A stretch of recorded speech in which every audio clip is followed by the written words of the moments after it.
Allô, Denis? Est-ce que tu m'entends?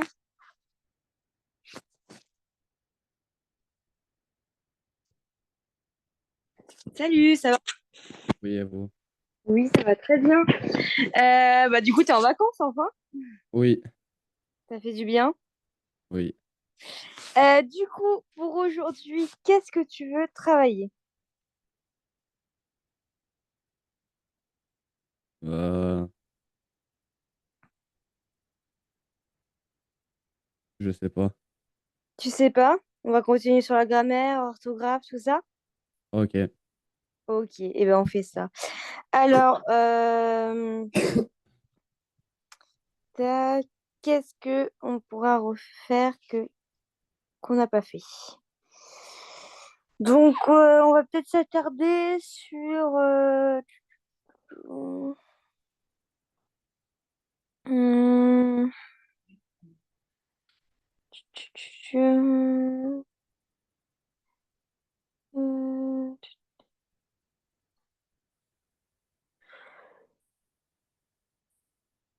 peut-être s'attarder sur le complément de l'adjectif, je pense. Attends, je regarde vite fait ce qu'on peut voir.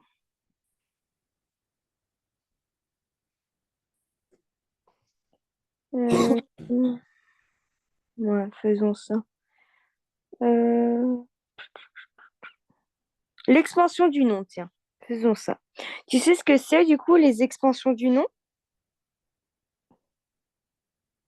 Un groupe nominal qui donne des informations sur un nom.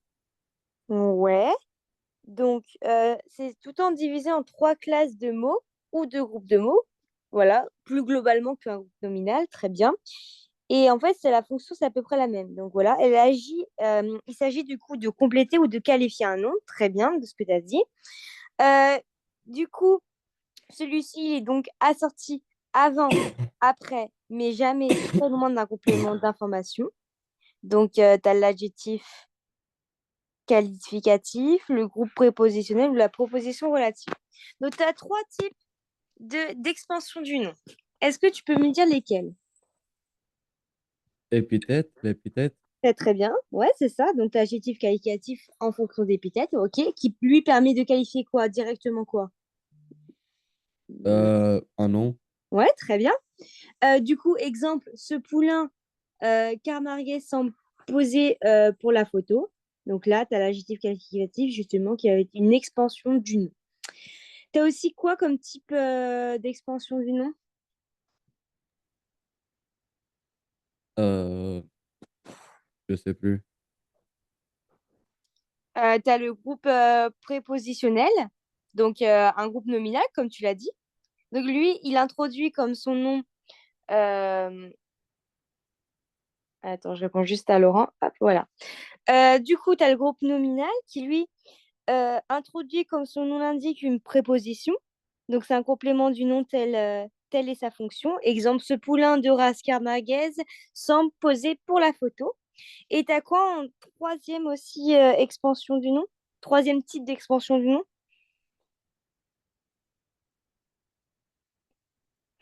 Je sais pas. Tu as aussi, du coup, la proposition subordonnée relative, qui peut Ah, être aussi un nom de la proposition précédente. L'antécédent aussi qu'elle reprend par un pronom relatif. Exemple, ce poulain, virgule, qui appartient sûrement à la race camarguaise, semble posé pour la photo. Donc, tu peux me redire rapidement les trois types, les trois classes de mots qui peuvent composer une expansion du nom? j'ai pas compris le deuxième, mais les autres, l'épithète est... Donc, t'as pas compris le groupe prépositionnel? Oui, Le groupe nominal, tu sais ce que c'est? oui. C'est quoi? Un groupe de mots qui comporte un déterminant et un nom. Ouais. Tu peux faire une phrase? Le chien. Ouais, oui. Donc un groupe nominal, c'est composé tout le temps d'un nom, t'as raison, qui va accompagner un détermin, enfin qui va venir, qui est composé d'un nom et éventuellement d'autres éléments qui vont l'accompagner comme des déterminants, des adjectifs. T'as raison, le chat. Voilà, le. Le grand chat noir de la voisine. Dans ce groupe nominal, on a le qui est le déterminant, grand et noir qui sont des adjectifs, et chat, le nom, c'est le noyau. De la voisine, ça va être du coup un complément du nom. Du coup, bah, ça va être ça un groupe nominal. Le grand chat.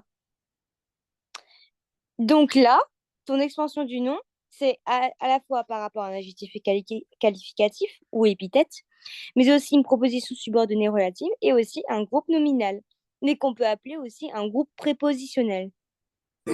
Ok? Oui. Ok, du coup, on va faire quelques exos par rapport à ça. Si je te dis, euh, euh, je, je vais te faire copier un exo. Hop, tac.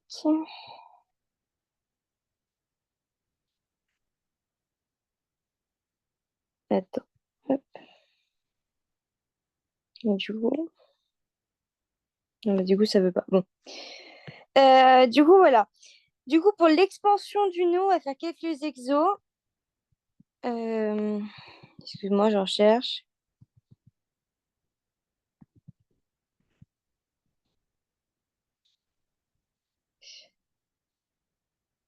Ok. Hum, Je vais te dire à chaque fois en fait des noms et tu vas m'ajouter un complément du nom pour développer les groupes nominaux suivants. Ok? Oui. Ok, si je te dis le film. Et le long film, le long Ouais, film, ouais, très bien. Si je te dis le livre le, avec un complément du nom. le grand livre, Ouais, maintenant je vais pas avec un adjectif épithète, fais-moi avec un groupe nominal. ok. Le livre qui est beau, Non, qui c'est est quoi bleu, qui est beau? Ça, c'est quoi? c'est pas subjonctif. C'est une subordonnée relative que t'as ajouté. Ah oui, Donc moi, je veux un groupe nominal, une préposition, un groupe prépositionnel. Donc ça va se situer tout le temps après en général. Donc le livre, tu sais, c'est tout le temps avec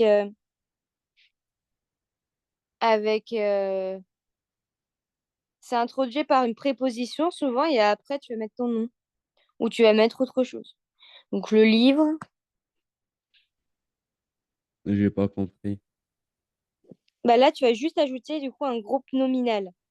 C'est quoi un groupe nominal? On a dit c'est le chat, Oui, par exemple. Ou le grand chat noir, tu vas ajouter d'autres choses. Donc si tu dis un groupe nominal, tu vas ajouter une préposition. Le livre, une préposition. Par exemple, le livre d'histoire, le livre de famille, le livre de la cuisine, le livre en soi, tu vois. oui. Donc ça, c'est un groupe nominal. Par contre, si je te dis d'ajouter une subordonnée relative avec le garçon, par exemple, Le garçon qui est petit, ouais, très bien. Donc tu ajoutes tout le temps avec un pronom. Maintenant, euh, ajoute-moi avec un adjectif, un paysage, un paysage beau, ouais, une voiture, une voiture bleue, ouais, très bien. T'as compris? Donc ça, c'est, je pense. du coup, c'est quoi les trois types de trois types qui qualifient, enfin, qui peuvent être une expansion du nom? C'est quoi avec quoi? On peut faire quoi, du coup? Soit avec Euh, une épithète, un groupe très bien, nominal ouais, ou une subordonnée relative. très bien, c'est ça. Continuons du coup dans le français par rapport à la grammaire, parce que niveau verbe, t'avais bien compris, non? Oui, Ouais. T'avais pas de questions d'ailleurs par rapport au verbe. non.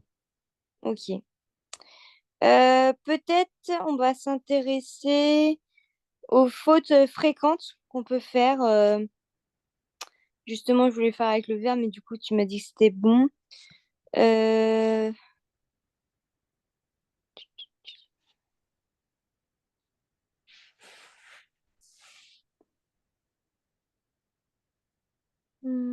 Mhm.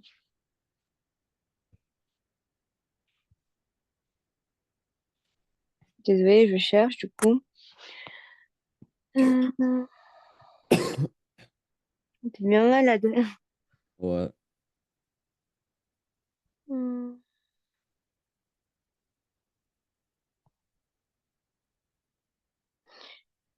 Ok. Euh, Est-ce que tu sais par hasard ce que c'est une apposition?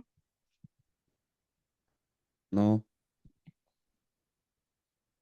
Alors, une apposition, c'est une construction grammaticale où un mot ou un groupe de mots qui est placé à côté d'un autre pour le qualifier, l'expliquer ou le préciser. Donc en fait, cette apposition, elle est souvent séparée par une virgule, mais pas toujours. Exemple, euh, Victor Hugo, virgule, un grand écrivain, virgule, a marqué son époque. Donc là, ton apposition, en fait, ça va être tout simplement quoi? A marqué son époque. Euh, c'est un grand écrivain. Parce qu'en gros, une apposition, tu sais, il précise un groupe de mots ou un mot, ok? Où il explique un nom ou un pronom auquel il est lié. Et du coup, tu peux le séparer, tu peux l'enlever, parce qu'il n'est pas forcément nécessaire. Il peut être enfin, il peut rendre la phrase complètement compréhensible, même sans ce groupe de mots. Exemple, Victor Hugo, virgule, un grand écrivain, virgule, a marqué son époque.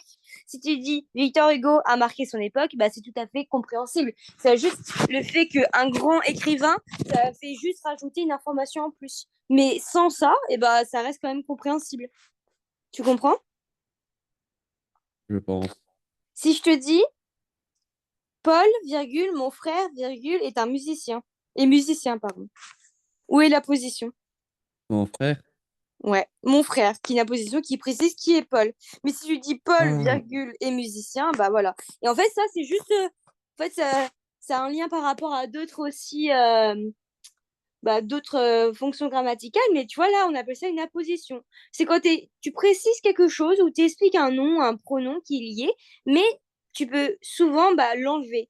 Et souvent, en fait, tu peux marquer que c'est une apposition du fait que c'est séparé par une virgule entre. Victor Hugo, virgule, un grand écrivain, virgule, a marqué son époque. Bah là, il y a deux fois une virgule, donc tu peux faire la,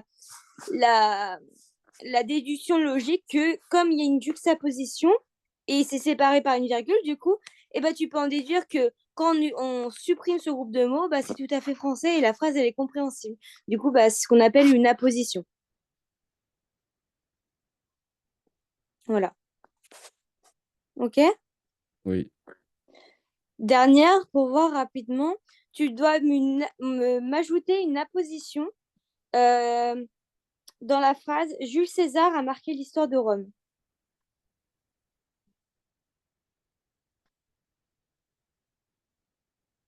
Euh,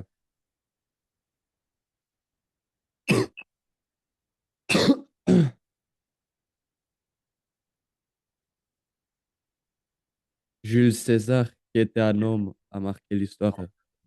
Ouais. Donc, Jules César, oublie pas, peut-être tu l'as dit, mais virgule, qui était un homme, virgule, a marqué l'histoire de Rome, tu vois. Oublie pas la juste apposition. Mais sinon, c'est très bien. Donc ça s'appelle une apposition. OK? Est-ce Oui, que, du coup, tu es en seconde, c'est ça, hein?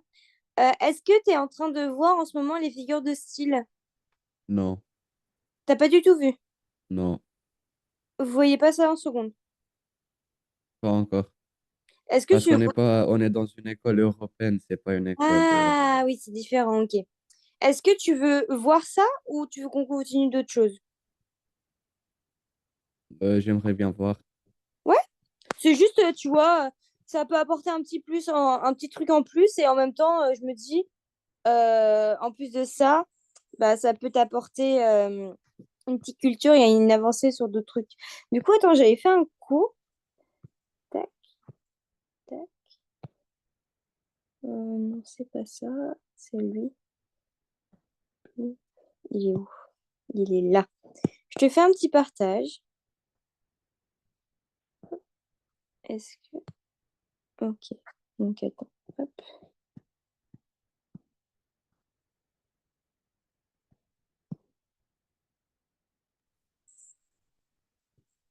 Est-ce que tu vois? Oui, J'ai fait ça pour un cours d'un élève aussi de seconde.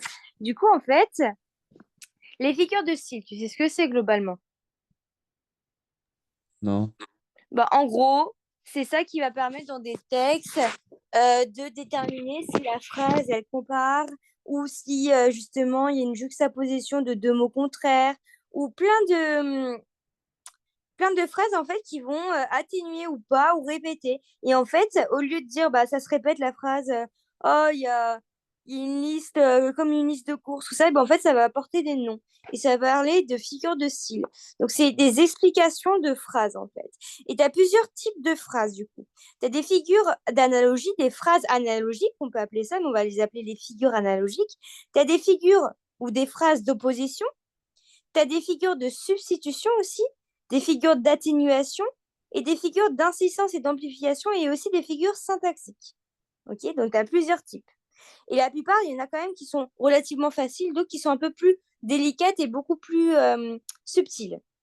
Donc en premier lieu, tu vois, tu vas voir la comparaison avec justement les comme, tel que, semblable à, tu vois, tel que, etc. Donc c'est deux éléments avec un outil de comparaison. Exemple, il est doux comme un agneau. Un agneau. Donc là, tu as comme, donc ça va forcément faire référence à une comparaison. Mais la petite subtilité de ça, c'est que des fois, en fait, tes figures d'analogie ou tes d'autres types de figures de style, elles vont faire référence à toute la phrase entière. Donc des fois, dans une même phrase, tu peux avoir à la fois une comparaison, une antithèse, etc. Tu peux avoir plusieurs types de figures de style, tu vois. Donc fais-moi un exemple de comparaison, par exemple.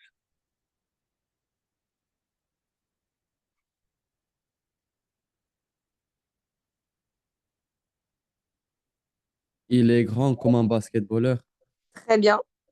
Donc après, tu vas voir le type de métaphore. Donc lui, métaphore, c'est une comparaison sans outil de comparaison. En gros, tu vas comparer quelque chose, mais sans le fait qu'il y ait comme, tel que, semblable à, etc. Tu vois. Donc tu vas voir cet homme est un lion. En l'occurrence, indirectement, ça va faire cet homme est comme un lion. C'est ça qu'on va pas le mettre le comme. Et le fait qu'on n'utilise pas cet outil de comparaison, et ben en fait, on va l'appeler une métaphore. Ok. J'ai pas compris.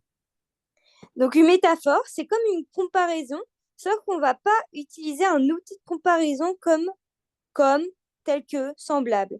Parce que tu es d'accord que là, on peut dire cet homme est semblable à un lion. C'est tout à fait français. Sauf qu'en fait, c'est pas une comparaison puisqu'on ne va pas utiliser l'outil de comparaison comme, tel que, semblable à. On va rien utiliser. On va juste mettre un verbe, par exemple, cet homme est un lion. On sous-entend qu'il est comme un lion. Mais en fait, on n'utilise pas l'outil de comparaison. Du coup, on va l'appeler ça une métaphore. Tu comprends ou pas? Je pense. Tu peux me faire un exemple?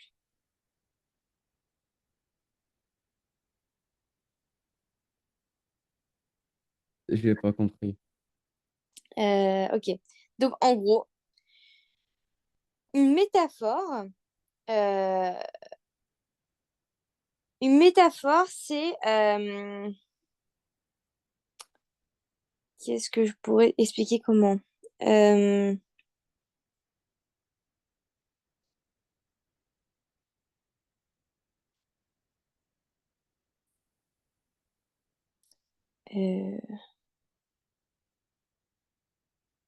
en fait, une métaphore, c'est comme une comparaison. Dans le sens où tu me suis, c'est comme une comparaison. Ok? C'est qu'en fait, une comparaison, ça va mettre en lien deux éléments.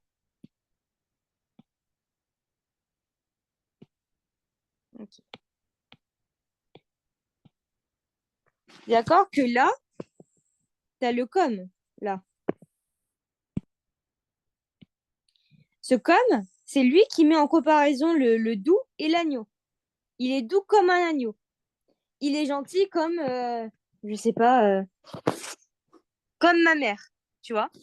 Et c'est grâce à cet outil de comparaison qu'on va déduire que c'est une figure de style qui va s'appeler la comparaison. Pour l'instant, tu es d'accord? Oui, Tu comprends? oui. La métaphore, c'est la même chose. Sauf qu'on ne va pas utiliser d'outil de comparaison. Tu vois, là, il n'y a pas de comme, tel que, semblable à. OK? Et cette métaphore, c'est la même chose que comparaison parce qu'au final, indirectement, on va comparer l'homme à un lion. Sauf qu'en fait, on va pas utiliser comme, ou tel que, ou semblable à, ou, ou. Et en fait, la métaphore, c'est souvent avec un verbe à la place. Tu vois? C'est comme si je te dis, euh, il est doux comme un agneau. Là, t'as le comme, c'est une comparaison. Mais tu peux dire, il est doux. euh, Non, tu peux pas là. Et tu vois, si tu dis cet homme est un agneau, par exemple, bah, c'est la même chose parce que tu compares l'homme à un lion, tu compares l'homme à un agneau. Sauf qu'en fait, tu vas pas utiliser d'outil de comparaison qui est comme tel que, semblable à, etc. Tu vas directement dire bah, la phrase est comparée sans outil de comparaison. Si je te dis euh,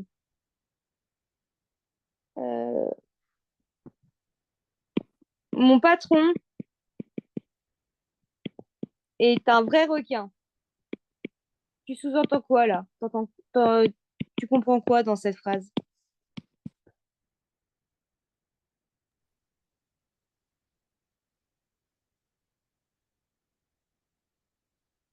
Comment c'est un requin? Comment? Je comprends pas, c'est un requin. Pourquoi? C'est... Bah, en gros, tu compares ton patron à un requin, c'est-à-dire quelqu'un qui est méchant, vicieux. Par exemple, si je te dis, euh, euh, tu comprends pas quoi en fait, j'ai pas compris. Non, c'est juste, j'ai pas compris, c'était comment ça, c'était un requin. Ah, J'avais bah, pas compris que bah en c'était gros, là, je c'était un compare requin. juste mon patron à un requin, quoi.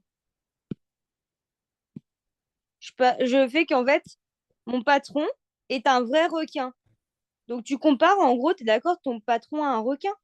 Et en fait, en français, le requin, par exemple, là, le requin, bah, c'est quelqu'un c'est un animal, tu sais, de base, dans les stéréotypes, qui est méchant, qui attaque, qui est souvent négatif. T'es d'accord? Oui, Bah, en gros, ce requin, il va être comparé à ton patron. Qui, lui, du coup, mon patron est un vrai requin. C'est comme si je te disais, mon patron est comme un vrai requin, si j'utilisais une comparaison. Sauf que là, j'utilise pas de comparaison. J'utilise ça. Du coup, bah, ça, il n'y a pas d'outil de comparaison. Donc, je mets directement mon patron est, est un vrai requin. Donc, tu compares ton patron à un vrai requin, sauf qu'il n'y a pas de comparaison, ça n'existe pas là parce que je n'ai pas utilisé un outil de comparaison. Dès que tu utilises comme, tel que, semblable à, comme si, et bah là, ça va être une comparaison. Or là, je l'ai dit indirectement. Tu vois, c'est du sous-entendu. Ok?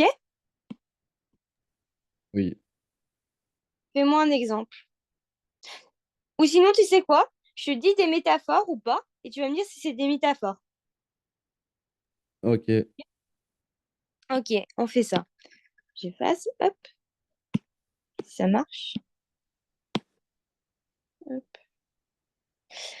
Si je te dis, attends, je réfléchis. Euh, La mer est un miroir d'argent. Métaphore ou pas? Oui, Pourquoi? il n'y a pas d'élément de comparaison comme... Ouais. Et si tu vas au-delà de ça, la mer est un miroir d'argent. Donc là, ça insinue que la mer, elle est comparée à un miroir d'argent. Parce qu'on dit qu'elle est un miroir d'argent. T'es d'accord? Oui, Si je te dis, la rivière est une danseuse qui serpente dans la vallée.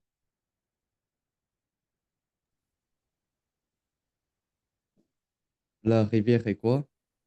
Pardon, la rivière est une danseuse qui serpente dans la vallée.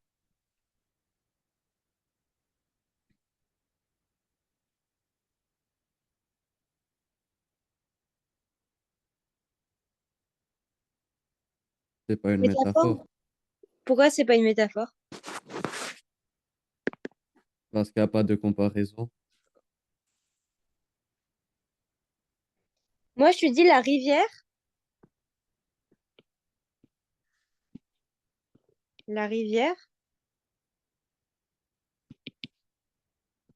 est une danseuse qui serpente, qui serpente la vallée. C'est pas parce que c'est une phrase plus longue que forcément il n'y a pas forcément de métaphore. La rivière, c'est le sujet là, on est d'accord. La rivière, elle est quoi? Une danseuse, Ouais, bah du coup, indirectement, c'est quoi ça?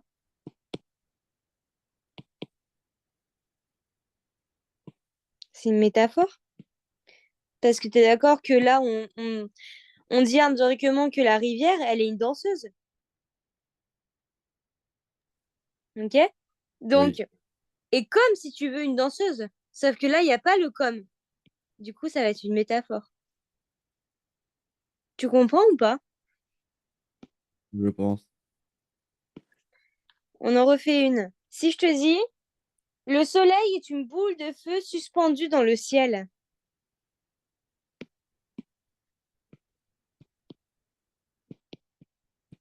Métaphore ou pas? Oui, Pourquoi? parce que le soleil est comparé à une boule de feu, Et pourquoi ce serait pas une comparaison? parce qu'il n'y a pas d'élément de comparaison. Très bien. T'as compris? Oui, Très bien. Donc ça, c'est une métaphore. C'est juste le petit truc différent par rapport à la comparaison. La personnification, c'est que tu attribues des caractéristiques humaines à des objets ou à des animaux. Exemple, le vent hurlait dans la nuit. Bah, le vent, t'es d'accord, qui peut pas hurler. C'est hurler, c'est souvent justement caractéristique d'humain, une caractéristique, un caractère humain. Il hurle pas le vent. Donc en fait, là, ça va être une personnification. Si je te dis par rapport à l'autre exemple, du coup, la rivière, tu sais, la rivière est une danseuse qui serpente dans la vallée. Tu es d'accord que là, la rivière est une danseuse, non seulement il y a une métaphore, comme on a dit avant, parce qu'elle est comme une danseuse, mais il n'y a pas d'outil de comparaison, mais tu es d'accord que la rivière, ça danse pas non plus. Tu sais, danser, parler. La rivière parle. On entend la rivière qui. Par exemple, si je te dis, on entend la rivière qui parle au loin. Tu es d'accord que la rivière ne peut pas parler. On attribue une caractéristique humaine. C'est comme danser. La rivière ne peut pas danser. C'est humain de danser. Enfin, c'est quelque chose d'humain.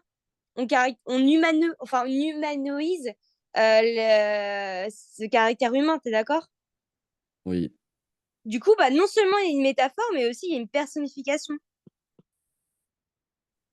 Tu vois? Et, et si on nous demande c'est quoi, c'est une métaphore ou si c'est Bah, ça?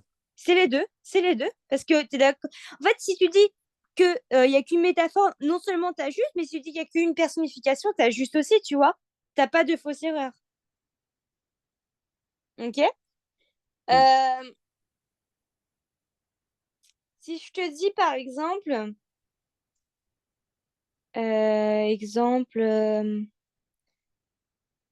si je te dis, attends, je réfléchis, et tu vas me dire si c'est ou pas. Le vent chantait à travers les arbres. Est-ce que c'est une personnification ou pas? oui, Pourquoi? parce qu'un arbre, il peut pas chanter. Bah ouais, c'est une caractéristique humaine. Ok, très bien. Si je te dis la pendule, pardon, murmurait le passage du temps.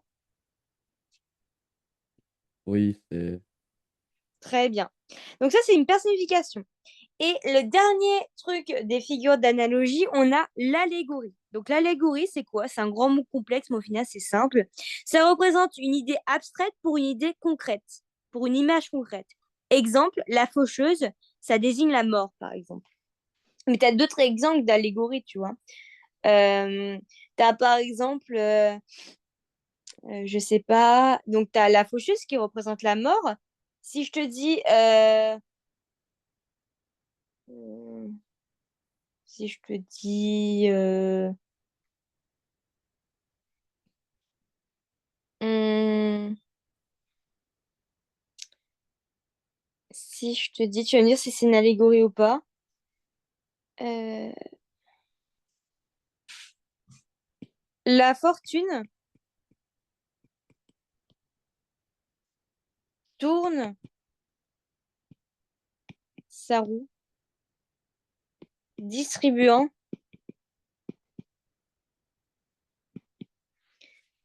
ses faveurs aux uns et ses malheurs aux autres. Est-ce que là, il y a une allégorie ou pas? Euh, oui, Ou, elle tourne sa roue. ouais, regarde juste avant la fortune. C'est l'idée principale. C'est Oui, que la la fortune tourne fortune, sa roue. t'es d'accord que ça représente quoi? Ça peut représenter par exemple la chance, le destin. Donc en fait, on va imaginer quelque chose d'abstrait, la fortune, pour en fait faire un lien par rapport à quelque chose de concret, qui est la chance, le destin, qui tourne sa roue, qui va distribuer des faveurs aux uns et des malheurs aux autres. Donc en fait, la fortune, ça va être une allégorie là. Si je te dis par exemple, le temps avance,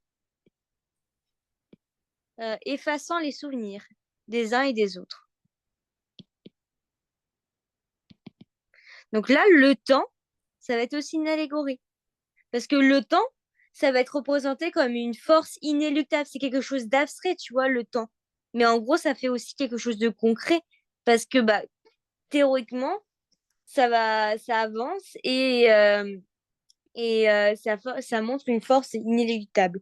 Donc en gros, une idée abstraite, c'est souvent quelque chose d'abstrait, comme la faucheuse. La faucheuse, bah, ça va désigner la mort. La fortune, chance, destin. Le temps, qui passe très vite. Tu vois? C'est ça une allégorie. Ok?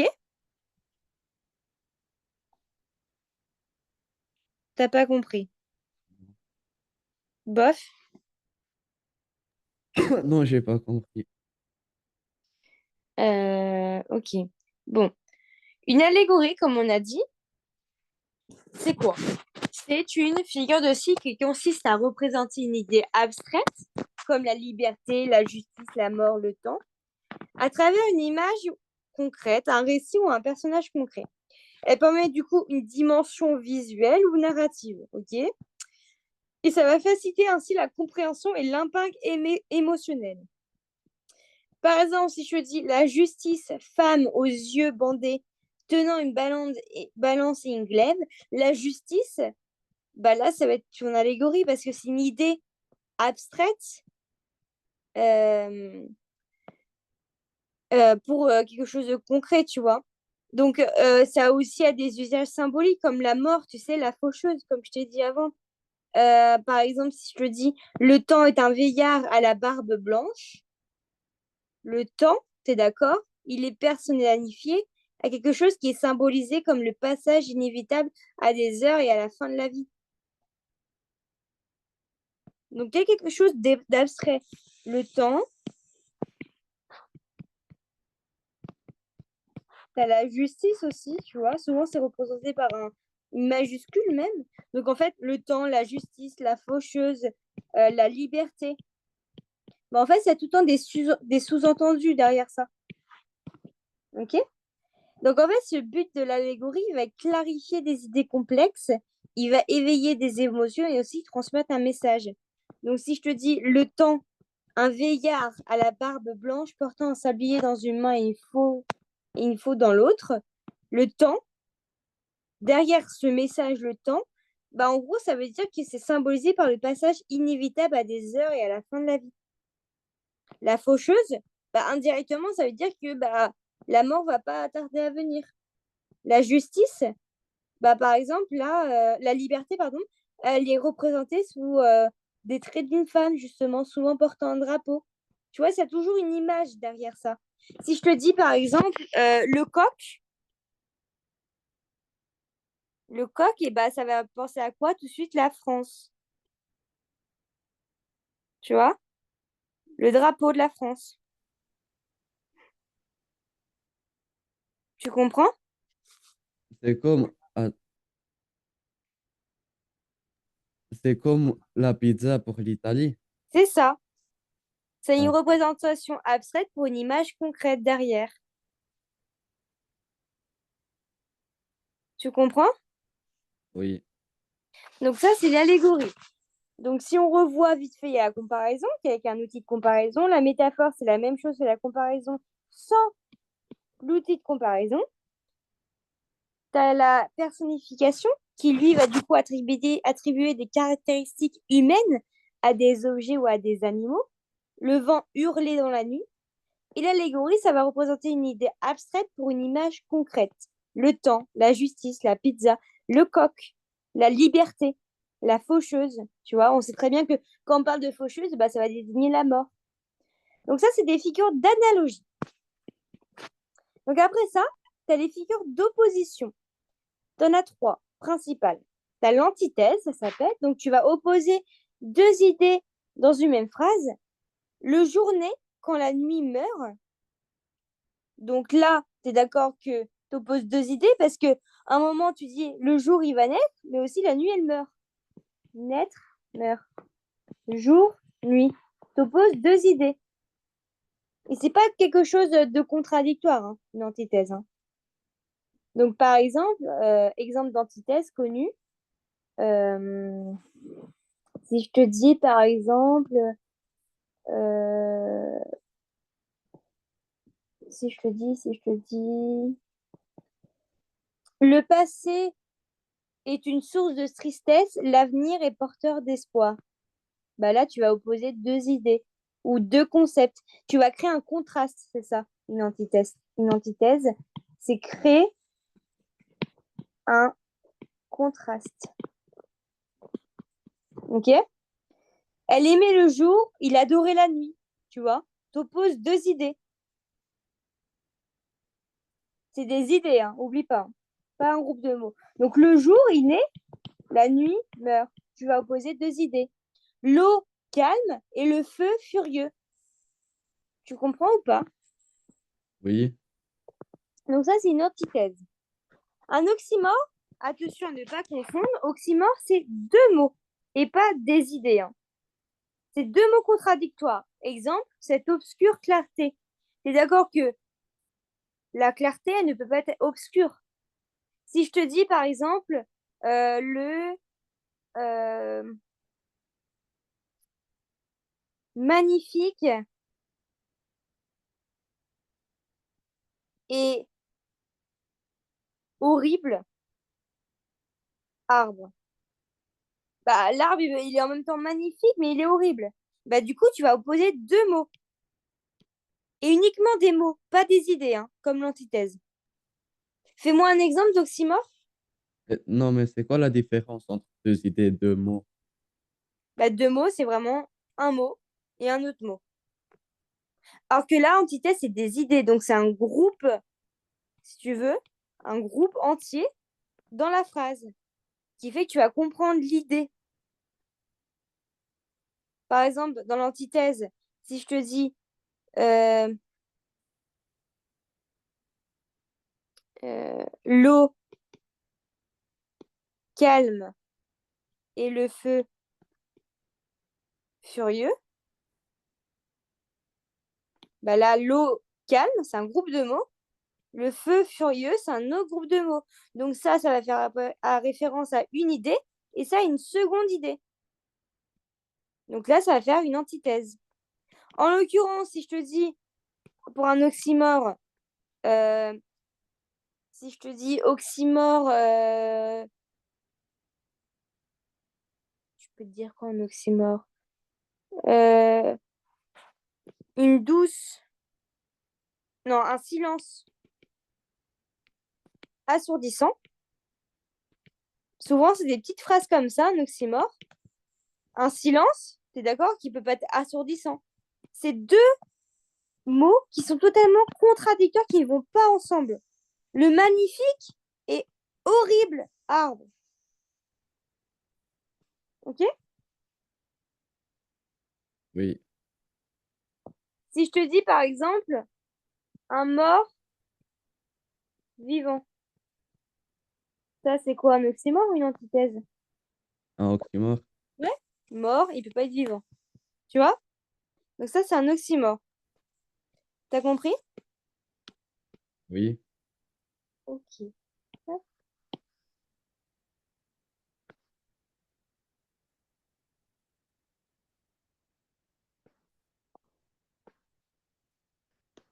Continuons. Du coup, tu as l'oxymore, l'antithèse, mais tu as aussi l'antiphrase. Attention, l'antiphrase, c'est tout simplement quelque chose d'ironique. Quel génie! Point d'exclamation. Pour quelqu'un qui a fait une erreur, pour se moquer de la personne. Donc en fait, c'est pour dire quelque chose de contradictoire par rapport à ce que tu penses. Elle est intelligente. Point d'exclamation. Sous-entendu, bah, en fait, c'est pas du tout vrai. Elle n'est pas vraiment si intelligente que ça. Donc souvent, il faut faire attention parce que là, sur le fait, sur le papier, c'est facile. Mais par exemple, quand tu vas voir un texte, il faut bien comprendre le sens de la phrase pour déduire qu'il y a de l'ironie et du coup pour déduire que ça va être une antiphrase. Ok?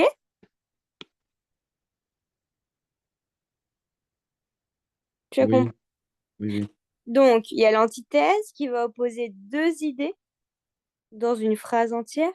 Oxymore qui va opposer du coup deux mots seulement. Et t'as l'antiphrase qui, lui, c'est souvent pour dire le contraire de ce qu'on pense. Ok? Oui. Parfait. On continue? Ok. Du coup, tu as les figures de substitution. Plus complexes, celles-là. Plus on avance, plus ça va être un peu plus complexe des fois. Donc, les figures de substitution, ça va doter la métonymie et la périphrase. Périphrase, c'est simple. Tu remplaces un mot par une expression. La ville, lumière. Sous-entendu, Paris. Tu vois? Euh, si je te dis... hum, bah, le coq là, c'est sous-entendu aussi la France, tu vois. Faire attention par rapport à l'allégorie, tu vois. Pas trop confondre, mais ça aurait pu être une allégorie. C'est pour ça, des fois, il y a des petits changements qui diffèrent, tu vois. Si je te dis, par exemple, qu'est-ce qui caractérise la Roumanie? Les ours, bof, Oui. ouais. Si je te dis les ours, tu vas pas forcément faire un lien par rapport à la Roumanie. Les, les paysans? Ouais, bon, c'est un peu partout, ça. Euh, tu viens d'où sans indiscrétion de Roumanie? Je viens pas de quelque part connu. Je Moi, viens d'une alors, moi petite tu ville. vois, je fais mes études à Iași, en Roumanie.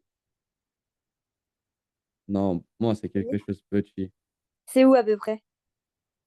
Dans le sud, Dans le sud? oui. Sud-sud? Oui. Ah, moi je connais tout le Kéa, les villes bannières là-bas dans le sud, Bucarest, après c'est un peu plus dans le sud, mais... Bah, qu'est-ce qui représente pour toi la Roumanie? Les Mitch, C'est quoi ça? c'est la viande, c'est les petits trucs comme ça de viande. Ah, bah, je connais pas, tu vois. Donc tu vois, si je te dis les Mitch, et ben indirectement, ça veut dire la Roumanie. Parce que c'est caractéristique d'un pays, de ce pays-là, ok? Donc ça, on va appeler une périphrase. Ok? Et donc, tu as la métonymie aussi. Ça remplace un mot par un autre qui lui était lié. Par exemple, boire un verre, bah, logiquement, oui. Tu vas, en gros, le contenant pour le contenu. La métonymie, ça va remplacer un mot. Par exemple, si je te dis euh, euh, Tu vois, par exemple, ça va remplacer un mot par un autre. Ça va tout le temps être lié du fait le contenu par le contenu, le contenant par le contenu. Ou sinon, la cause avec l'effet. Ou sinon, l'objet avec son utilisateur. Ça, c'est tout le temps lié à quelque chose. Si je te dis manger une assiette, la cause, effet, assiette. Si je te dis, ou sinon l'assiette représente la nourriture qu'elle contient, tu vois. Il y a toujours un lien entre ces deux mots. Le verre, et ben, contenant, bah, il y a de la boisson, boire. Tu vois, c'est ça une métonymie. Tu as des relations objet-utilisateur. Objet-utilisateur. Exemple, les violons jouaient une douce mélodie. Les violons désignent les musiciens qui les jouent. Tu vois, tu remplaces en fait euh, les violons, tu remplaces par l'utilisateur, les musiciens. Paris applaudit l'acteur, Paris représente ses habitants, par exemple. Ok? Donc c'est ça une métonymie. Donc ta périphrase avec. Je j'ai juste pas compris l'exemple, boire un verre. Ouais, bah boire un verre, c'est d'accord que là, le verre, il désigne le contenu, c'est-à-dire la boisson. Donc en gros, le verre, la boisson est remplacée par le verre. Ok? Et du coup, tu es d'accord que logiquement, il va être bu. Donc contenant avec le contenu. Contenant la boisson, contenu boire. Ok, c'est ça. C'est vraiment léger. Il y a tout le temps une relation de contenant, contenu, objet, utilisateur, lieu, activité, tu vois. Cause, effet. Il a perdu la tête. La tête représente la raison, la lucidité. Tu vois, il a perdu sa tête. Il a du cœur. Le cœur désigne le courage ou la générosité. Ok? Oui. Donc ça, c'est les figures de substitution. Tu as les figures après d'atténuation, avec l'euphémisme et la litote. Donc l'euphémisme, lui, il va atténuer une réalité brutale, mais vraiment brutale, brutale. Donc souvent, on va parler de mort, souvent dans tes récits. Et la mort, du coup, il nous a quittés. En gros, on va atténuer le fait qu'on va éviter de dire, bah, il est mort, quoi. Non, tu vas juste dire, il nous a quittés, pour dire qu'il est mort. Et la litote, c'est la même chose, elle va atténuer quelque chose, mais pour en dire davantage. C'est moins grave, ok? Et ça va toujours dire quelque chose en plus. Ce n'est pas mauvais.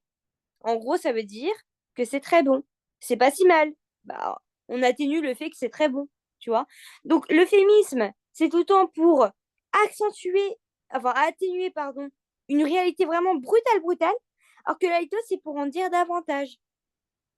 On atténue le fait que c'est très bien ce que tu as fait, mais ce n'est pas mauvais, mais en gros, indirectement, sous-entendu, ça veut dire que c'est très bon. Ok? Oui. Donc, litote, c'est toujours moins grave, mais ça veut dire quelque chose par derrière. Alors que euphémisme, c'est vraiment grave, grave. On essaye d'atténuer vraiment la réalité brutale, quoi. La réalité en face. Ok? Et à la fin, du coup, tu vas avoir aussi tout ce qui est les figures d'insistance, d'amplification avec la répétition, tu vois. Tu répètes un mot, une expression. Il pleure dans mon cœur, virgule, il pleure. Souvent, c'est séparé par une virgule. Il pleure, bah, tu répètes une expression, un mot. Donc là, tu as il pleure deux fois.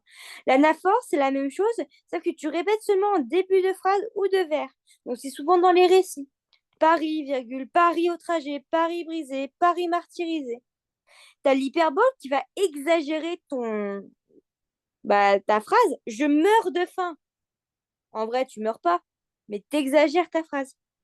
Et tu as l'énumération aussi avec l'accumulation. Tu vas souvent lister, j'ai acheté des pommes, des poires, des cerises et des bananes, souvent séparées par une virgule, donc tu vas souvent regarder ta juxtaposition. Et tu as les figures syntaxiques avec l'ellipse, qui est une suppression d'un mot ou d'un groupe de mots, pas vu, pas pris. L'inversion, donc tu inverses l'ordre habituel des mots, belle est la nuit, belle est la femme, tu vas dire la femme est belle, bah là tu inverses l'ordre habituel des mots. Et tu as le casque qui, lui, est un croisement de termes. Il faut manger pour vivre et non vivre pour manger. Bah là, tu croises en fait. Tu vois, hop, tchouk, tchouk. Ok? Donc ça, c'est les figures syntaxiques. Bon, on reverra si tu veux en refaire des trucs comme ça, on fera des exos par rapport à ça. Donc ça, en fait, c'est ce qui constitue euh, le français par rapport aux pas aux classes grammaticales, mais par rapport justement aux figures de style. Souvent, on le voit en seconde. Après, ça dépend des professeurs. Il y en a qui aiment pas vraiment le voir, ou ça dépend du programme, parce que tu m'as dit que tu étais dans un collège européen. Donc, je sais pas par rapport à ça. Mais donc, ça, c'est des figures de style. Par exemple, quand tu vas croiser un texte, et bah, ils vont parler de comparaison. Ah, bah là, on peut détecter une métaphore, etc. Voilà. Est-ce que tu as compris dans la globalité? Vraiment, ça fait beaucoup, c'est tout à fait normal, hein. C'est quand même. D'habitude, on le fait même en plusieurs séances, tu vois. Mais c'est juste pour présenter les différentes figures de style qu'on peut avoir, par exemple.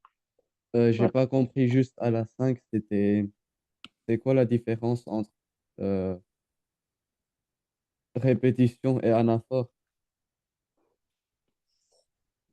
Les deux sont... Ah oui, bah, une répétition, ça va être tout le temps il pleure dans mon cœur, il pleure. Alors qu'une anaphore, c'est tout le temps une répétition, mais tout le temps en début de phrase. Alors qu'une répétition, bon, l'exemple n'est pas là, mais une répétition et une anaphore, elle se joue du fait que l'anaphore va être souvent dans les textes avec des vers, tu vas tout le temps avoir des rimes, et c'est tout le temps en début de phrase. Si tu veux un exemple rapidement, euh,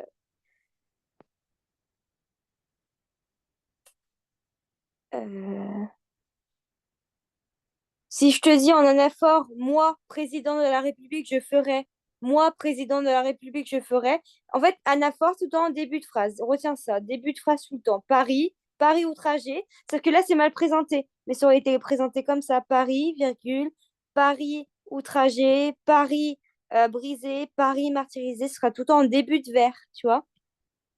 Alors que répétition, ça va être par exemple partout l'image, idée, partout la pensée, fleur. Tu te répètes en fait à chaque début de virgule. Sauf que c'est pas en début de phrase, tu vois. Tu vois bien que c'est même et même.